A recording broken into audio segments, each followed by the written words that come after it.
Está Filipe Grilo e aqui em estúdio Celso Filipe, diretor adjunto do Negócios. Obrigada aos dois pela vossa presença. Celso, começo por ti. Luís Montenegro concorda aqui com as palavras de Celso Filipe. Houve um entendimento ambicioso ou pouco ambicioso?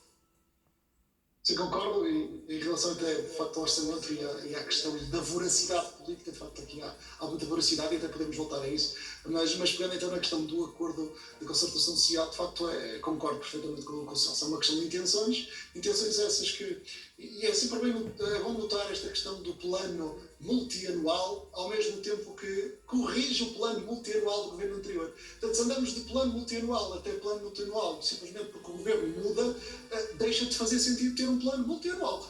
Simplesmente porque os patrões e os sindicatos depois deixam de ter noção do que é esperado que vai acontecer no futuro. E, portanto, eu diria que aqui é uma crítica que eu tenho a fazer ao governo, porque se de facto quer um plano multianual, deveria ter já convidado o PS para sentar na mesa da concertação social e arranjarem um plano, de facto, multianual e que seja aprovado por ambos os partidos para que, de facto, quando houver um novo governo, não surja daqui uma alteração significativa.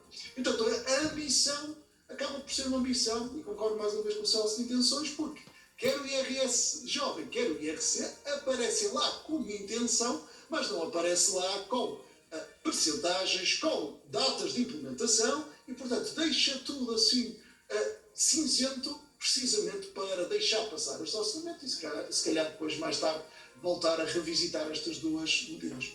E relativamente aqui à subida do salário mínimo, Filipe, que análise é que pode fazer esta subida de 50 euros? Sim, isto aqui é uma subida acima do que era esperado. Claramente o PSD está a pescar o olho a certas classes sociais para ganhar um bocadinho mais de trunfos numa situação de eleição. Portanto, claramente que aqui a subida do salário mínimo desagradou imenso aos patrões. Os patrões, de facto, fizeram aqui alguma pressão junto do governo para ter aqui alguma moeda de troca, e eu diria que a moeda de troca foi o 15º mês de produtividade sem IRS, mas de facto os patrões até ameaçaram não assinar. Essencialmente a CIP já de certa forma só aceitou assinar já na 25ª hora. De facto aqui houve algum problema. Se me permite, Filipe, houve também uma questão que foi muito sensível para os patrões, que foi a questão das despesas do empregador nos seguros de saúde pagos.